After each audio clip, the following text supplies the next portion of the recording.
Hi there, I'm Michelle Jackson with Vintage Street Market, and today I'd like to share with you our new St. Patrick's Day tag making kits. So over here, I want to show you in this little box all sorts of fun vintage goodies. We've got enough materials that you can make at least 10 tags. Some of these have, vintage lotto cards, some vintage ledger paper, ribbons, vintage crepe, tickets. In the little baggies here we have some vintage, little forget-me-nots, game pieces, St. Patrick's Day stickers, buttons, all sorts of little doodads to really embellish your tags, make them really unique and special for your recipient. So today I'm going to share with you a fun little tag. Again, super easy to put together, but again just shows your own individuality. This little leprechaun is something that's downloadable on our website. If you go to vintagestreetmarket.com in the recipe section, you can print this little guy out. And just when you are printing it out, you can print it to scale or you can reduce it. And I reduced this one to about 20%. And he's about 2 inches tall and just looks really cute tucked in the corner there. So we're going to go ahead and get started, and I'll show you how to make this little tag. What we're going to do first is I'm going to take my large craft tag, and I'm going to use my scrapbook adhesives runner, which I totally love, and add the adhesive. So I'm going to go ahead and I love this raw edge, so I'm going to keep that. And I'm just going to lay it down and press. Isn't that fun? This little ledger paper is from 1955. Looks like someone named Alex wrote that. So it's kind of a neat thing looking at these other embellishments. Now on the other side here I've got some more ledger paper. You can make it double-sided and finish that tag if you'd like, or just focus on the one side, whichever works for you. Okay, so I just trimmed that out, cut him off there. So next thing I'm going to do is I'm going to use our silver glass glitter that we have in the shop now, and if you have not worked with glass glitter yet, you are missing out. This stuff is fabulous.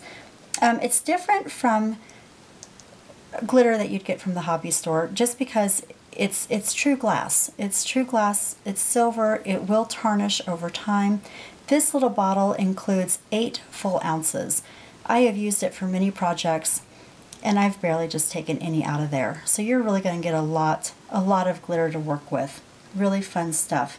So I'm going to go ahead and just uncork that cute little bottle and add some adhesive to the bottom of my tag. Just, little liquid adhesive. The thing that you're going to notice with glass glitter is it's really chunky. It's not as fine as regular glitter, and it doesn't have that static. When you've got that glitter, it seems to stick with everything. But I'm going to go ahead and put that on, pluck that off, and I'll be pouring that back into my bottle, but for now I'll just set that aside. And then I've got my little silver trim there. So next thing I'm going to do is I'm going to go ahead and adhere my little leprechaun. I'm going to use my little foam squares from scrapbook adhesives as well. I think I use these on about everything. I just love that a little bit of dimension. And I'm just going to stick him in the corner. Looks a little mischievous there. And tap him down. And then I'm going to add a yarn ribbon. This is actually vintage wool yarn that's going to be in your kit with a beautiful button that's going to be also included in your kit. And I went ahead and I threaded this button, but what I'm going to do is I'm going to make a little bow. Just going to wrap it around, tie a little knot, just pull it taut. There we go. Move that little button in here. Tie it to the side to kind of keep that little button, and then I'm just going to make a little bow. Fun little accent right there. So next thing I'm going to go ahead and finish this off with is our baker's twine. This is pea pod. We have this in the store as well. And this baker's twine is so fun. You need to go check it out. It reminds me of when I was a kiddo in the 70s and 80s. I would always beg my parents to buy me fruit stripe gum. I don't know if everybody remembers that, but that was a stick of gum. Every stick of gum was a different color. It was like yellow and white striped. Their little mascot was a zebra. or pink and white striped, and we have so many colors in the shop that it just reminds me of that fruit stripe gum. So anyway, I went ahead and I made another little tag that matches that one.